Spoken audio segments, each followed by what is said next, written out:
নমস্কার, trading journey চ্যানেলে আপনাদের স্বাগত। আজকের বাজার খুব সুন্দর মোমেন্টাম নিয়েছে এবং অনেকেই আমাদের গ্রুপে ভালো প্রফিট আর্ন করেছে। আর আজকের বাজারের সিচুয়েশন কি ছিল না ছিল সেটা প্রত্যেক স্টেপে আমরা গ্রুপের মধ্যে আপডেট ছিলাম এবং গ্রুপের সবাই সেটা জানে ভালো মতন যে আমাদের হোয়াটসঅ্যাপ গ্রুপেতে বাজারের যে স্টকগুলোকে নিয়ে আমরা আলোচনা করেছি আজকে, তো অধিকাংশ স্টকই আমরা দেখতে গেলে সাকসেসফুল হয়েছি। তো আগামী দিনের বাজার কি হতে চলেছে, কি হতে পারে, কোন জায়গা থেকে কারেকশন নিতে পারে, কোন জায়গা থেকে প্রফিট বুকিং আসতে পারে এবং গ্যাপ আপ ওপেন হবে না গ্যাপ ডাউন ওপেন হবে, এবং আজকে যে স্টকগুলো আমাদের আলোচনার মাধ্যমে গ্রুপের মধ্যে আলোচনার মাধ্যমে এসছে সেই স্টকগুলো কি কি মোমেন্টাম নিতে পারে কালকের জন্য, তো সেই নিয়েই আলোচনা এই ভিডিওটার মধ্যে। ভিডিওটা পুরোটা দেখবেন স্কিপ না করে। অবশ্যই চ্যানেলটাকে লাইক অ্যান্ড সাবস্ক্রাইব করে আমাদের সহযোগিতা করবেন। আর আমাদের গ্রুপে যদি আপনি হোয়াটসঅ্যাপ গ্রুপে যদি জয়েন হতে চান, একটা নন পেড গ্রুপ আছে, আপনি আসতে পারেন। নিচের নাম্বারে আপনি একটা পার্সোনালি মেসেজ করতে পারেন আর আপনি নিজের ডিটেলস দিয়ে হোয়াটসঅ্যাপ যদি করেন তাহলে আমি আপনাদেরকে গ্রুপে অ্যাড করে নেব। তো আসুন দেখে নেওয়া যাক বাজারের সিচুয়েশন কি হতে পারে কালকে। দেখুন, স্টকেজ ডাটা যদি দেখেন, স্টকেজ ডাটায় দেখুন আজকে এফআইডিআই বাইং কোয়ান্টিটি কম আছে কিন্তু বাইং আছে দুজনেরই। একজনের এফআই এর বাইং আছে 169 কোটি, ডিআই এর বাইং আছে 692 কোটি।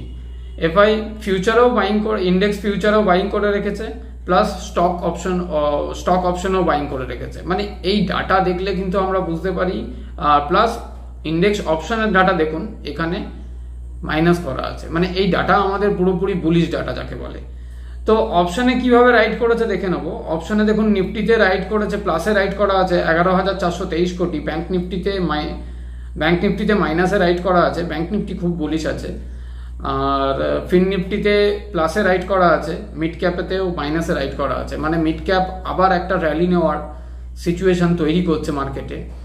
আর এদিকে ভিক্স যদি দেখেন তাহলে মোটামুটি 12.23-এ চলে এসছে অলরেডি। আমি যেটা এক্সপেক্ট করেছিলাম যে ভিক্স 13 পয়েন্টের ওপরে গেলে বিশাল ভলেটাইল থাকবে মার্কেট, আবার আগের মতন একটা রিদম নিতে শুরু করবে। তো বাজার রিদম নেওয়ার জন্য কিন্তু রেডি হয়ে রয়েছে। বাজার নিচে আসার মতন পরিস্থিতি এখন আর দেখা যাচ্ছে না। বাজার কালকে কি হবে, কালকে এটা দেখে তো যে কেউ মানে আন্দাজ করতে পারছে যে বাজার কি হতে পারে।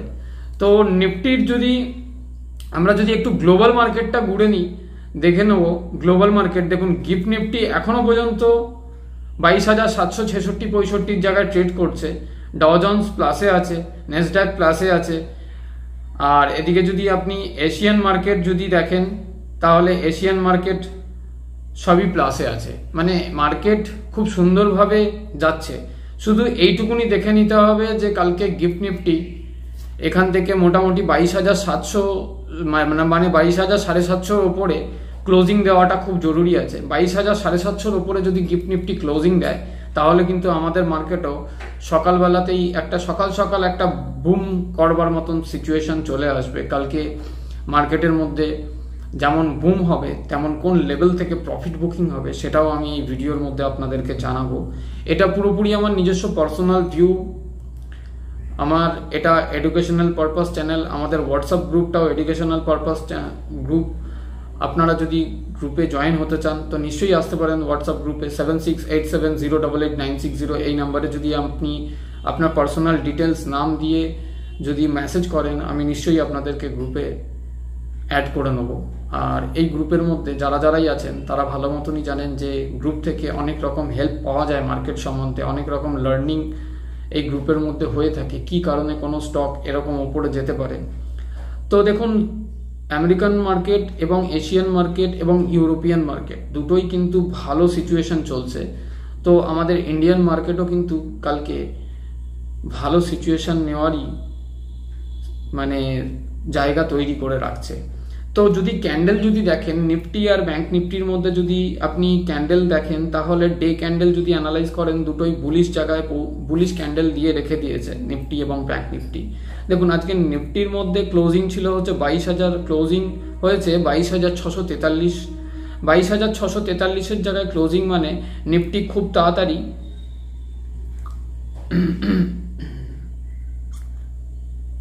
এই লেভেলটা মানে 22,600 22,700 লেভেলটা কিন্তু কালকে একটা গ্যাপ আপ হওয়ার সম্ভাবনা খুব বেশি দেখা যাচ্ছে। আর 22,700 ওপরে যদি গ্যাপ আপ হয় কালকে, তো নিফটি কালকে একটা অল টাইম হাই, আজকে যেমন ব্যাংক নিফটি অল টাইম হাইয়ে চলে গেছে, আমি যেমন 49,200 লেভেলটাকে টার্গেট করেছিলাম গ্রুপের মধ্যে যে ব্যাংক নিফটি 49,200 লেভেল কিন্তু অ্যাচিভ করেছে, করে নিয়ে তারপর আবার ব্যাংক নিফটি ওপরে আবার র্যালি দিয়েছে। তো তারপর থেকে ব্যাংক নিফটিতে একটু প্রফিট বুকিং হয়ে এসছে। তো দেখুন প্রফিট বুকিং হওয়াটাও জরুরি আছে মার্কেটে। প্রফিট বুকিং না হলে বাজারকে কখনো আপনি সবসময় যে ওপরে যাবে এমন কোনো ব্যাপার নয়। তো কালকের সিচুয়েশন হচ্ছে, দেখুন কালকে নিফটিতে গ্যাপ আপ হওয়ার সম্ভাবনা বেশি আছে। 22,700 লেভেল কালকে আমাদের মার্ক করে রাখতে হবে। এই পজিশনে কালকে নিফটি গ্যাপ আপ ওপেন হওয়ার সম্ভাবনা দেখা যাচ্ছে, যেভাবে প্রাইস অ্যাকশন দিচ্ছে সেই হিসেবে আমি বলছি। আর কালকে নিফটির মধ্যেও কিন্তু এটা প্রবণতা থাকবে যে কালকে একটা অল টাইম হাই নিফটি দেখাতে পারে আমাদের। আর যদি ব্যাংক নিফটি যদি নিফটির মধ্যে যদি সাপোর্ট দেখেন, তাহলে 22,600 প্রথম সাপোর্ট এবং 22,500 দ্বিতীয় সাপোর্ট। তো এখানে যদি কালকে 22,700 ওপরে যদি মার্কেট ওপেন হয় নিফটি, তো ওইখানে মার্কেট কিন্তু একবার এরকমও হতে পারে কালকে মার্কেট কিন্তু 22,700 ওপরে মানে সাইডওয়েজ হয়ে যেতে পারে। আর যদি সাইডওয়েজ যদি ওখানে সাস্টেন করে ভালো প্রাইস অ্যাকশন তৈরি করে, তাহলে 22,750 যেই লেভেলটা আছে, 22,750 লেভেল ক্রস করে অল টাইম হাইয়ে যাওয়ার সম্ভাবনা কালকে কিন্তু নিফটির মধ্যে দেখা যাচ্ছে, যেটা আমাদের মেন টার্গেট 23,000। তো আশা করছি নিফটি কালকে 22,800 লেভেল আমাদেরকে কালকে দেখাবে। চলে আসুন ব্যাংক নিফটির মধ্যে। ব্যাংক নিফটির মধ্যে সিচুয়েশন কি তৈরি করছে দেখুন। ব্যাংক নিফটি আজকেও অল টাইম হাই তৈরি করে দিয়েছে। তো ব্যাংক নিফটি দেখুন ক্লোজিং আছে হচ্ছে 49,424। তো যখন 49,200 লেভেল একবার রিটেস্ট করে, তখনই বলা ছিল যে ব্যাংক নিফটি কিন্তু আরও উপরে যাওয়ার মতন প্রবণতা সৃষ্টি করছে। তো ব্যাংক নিফটি আজকে 49,424 লেভেলে ক্লোজিং দিয়েছে। তো ব্যাংক নিফটি আমরা আশা করতে পারি কিন্তু যে কয়েকটা এই সপ্তাহের মধ্যে, পরশুদিন মানে মার্কেট আমাদের অফ আছে 1 মে বলে। তো ব্যাংক নিফটির মধ্যেও কিন্তু প্রবণতা এরকম দেখা যাচ্ছে যে ব্যাংক নিফটি 50,000 লেভেল আমাদেরকে দেখাতে পারে এই সপ্তাহের মধ্যে। তো কোন লেভেল থেকে প্রফিট বুকিং আসতে পারে কালকে, যদি ব্যাংক নিফটির মধ্যেও কিন্তু গ্যাপ আপ হওয়ার প্রবণতা দেখা যাচ্ছে। তো ব্যাংক নিফটি কালকে গ্যাপ আপ হলে আমরা আশা করতে পারি, মানে এক্সপেকটেশন এটা রাখা যায় ব্যাংক নিফটির 49,550 লেভেল ব্যাংক নিফটি প্রথম গ্যাপ আপে দেখাবে আমাদেরকে। তো যদি নিচের সাপোর্ট যদি নেন, তাহলে 49,100 সাপোর্টটা আমাদের ব্যাংক নিফটির মধ্যে সাপোর্ট, মানে যেটা আগের হাই ছিল সেটা এখন আমাদের সাপোর্ট হয়ে গেল। আর তারপরে সাপোর্ট হয়ে যাবে আপনার 48,500 লেভেলটা। মানে এই দুটো লেভেলের মধ্যে ডাউন সাইড হলে এই দুটো, কিন্তু ডাউন সাইড হওয়ার সিচুয়েশন কালকে আশা করি না যে আসবে। আর যদিও যদি সেরকম কোনো সিচুয়েশন কিংবা সেরকম কোনো প্রাইস অ্যাকশন আসে, তাহলে গ্রুপের মধ্যে অবশ্যই আপনাদেরকে ইনফর্ম করা হবে যে হ্যাঁ ডাউন সাইডে আসার সম্ভাবনা আছে। তো এটা তো হয়ে গেল ব্যাংক নিফটি মানে নিয়ে ব্যাপার। কালকে কি হতে পারে না হতে পারে, কালকে গ্যাপ আপ হওয়ার সম্ভাবনা বেশি আছে নিফটি এবং ব্যাংক নিফটি দুটোতেই। তো আসুন এবার দেখে নেব আমরা যেই মানে কমোডিটি তো মোটামুটি ঠিকঠাকই আছে, ক্রুডও ঠিকঠাক জায়গাতে আছে। এখানে আপনার গ্লোবাল সেন্টিমেন্ট ভালো আছে, গ্লোবাল মার্কেট ভালো আছে, এশিয়ান মার্কেট ভালোভাবে আছে, ইউএস মার্কেট ভালোভাবে আছে, ইউরোপিয়ান মার্কেট ভালোভাবে আছে। তো আশা করা যায় কালকেও মার্কেটের মধ্যে একটা বুল রান আমরা দেখতে পাবো। তো আসুন দেখে নেওয়া যাক যেই স্টকগুলো নিয়ে আমাদের আজকে আলোচনা হয়েছিল। ইঞ্জিনিয়ার্স ইন্ডিয়া, সেই স্টকটা যদি আপনি দেখেন ওয়ান ডে ক্যান্ডেলে দেখবেন আপনি ডাব্লু ফরমেশন দিচ্ছে, মানে ইঞ্জিনিয়ার্স ইন্ডিয়ার মধ্যে খুব সম্ভবত কালকে একটা ব্রেকআউট হওয়ার সম্ভাবনা দেখা যাচ্ছে। আর একটা স্টক হচ্ছে ইরকন ইন্টারন্যাশনাল, যার একটা নতুন অর্ডার এসছিল কিন্তু স্টক সেরকমভাবে আজকে কাজ কারবার করতে পারেনি, সাস্টেন করতে পারেনি, ওপরে প্রফিট বুকিং হয়ে এসছে, কিন্তু এরকনের মধ্যেও কিন্তু প্রবণতা দেখা যাচ্ছে যে এরকন এই লেভেলটাকে মানে 267 270-এর লেভেলটাকে ক্রস করে 275-এর লেভেল আমাদের দেখাতে পারে কালকে। আর যদি দেখি আমরা কেপিআই টেক, যদি দেখি কেপিআই টেককে নিয়েও আজকে আমাদের গ্রুপের মধ্যে আলোচনা হয়েছিল। যদি দেখেন কেপিআই টেক, যদি দেখেন ওয়ান ডে ক্যান্ডেলে ডাব্লু ফরমেশন দিচ্ছে। সব থেকে বড় ব্যাপার হচ্ছে ব্যাংক নিফটিকে ওপরে নিয়ে যাওয়ার কারণ হচ্ছে, আমি আগের দিনও ভিডিওতে বলেছিলাম, আইসিআইসিআই ব্যাংকের রেজাল্ট। আইসিআইসিআই ব্যাংক একটা স্ট্রং পজিশন হোল্ড করে আমাদের মার্কেটে। আইসিআইসিআই ব্যাংকের রেজাল্ট এত মানে ধামাকাদার রেজাল্ট এসছে, যার কারণে ব্যাংক নিফটি আরও একটু ওপর দিকে ওঠার মানে 50,000-এর লেভেল আমাদের ইলেকশনের আগে দেখাবার সম্ভাবনা দেখা যাচ্ছে। কিন্তু একটা জিনিস মাথায় রাখবেন, যতখানি আমরা ওপরে যাব ততখানি কিন্তু রিস্ক আমাদের বাড়তে থাকছে, আর গ্যাপ ফিল আপ কিন্তু করবে। এই কথাটা মাথায় রেখে ক্যাপিটাল হাতে বজায় রেখে মার্কেটে কাজ করাটা ভালো।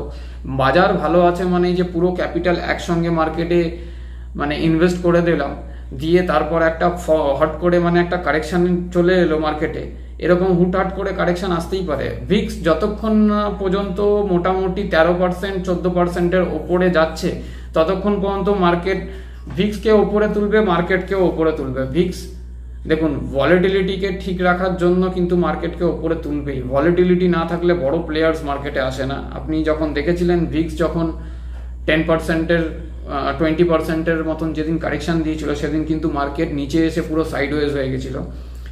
তো আশা করা যায় কালকে ভিক্সের সিচুয়েশন, কালকে ভিক্স আরও উপরে উঠবে, আরও 1.5%-এর মতন ওপরে ওঠার সম্ভাবনা দেখা যাচ্ছে।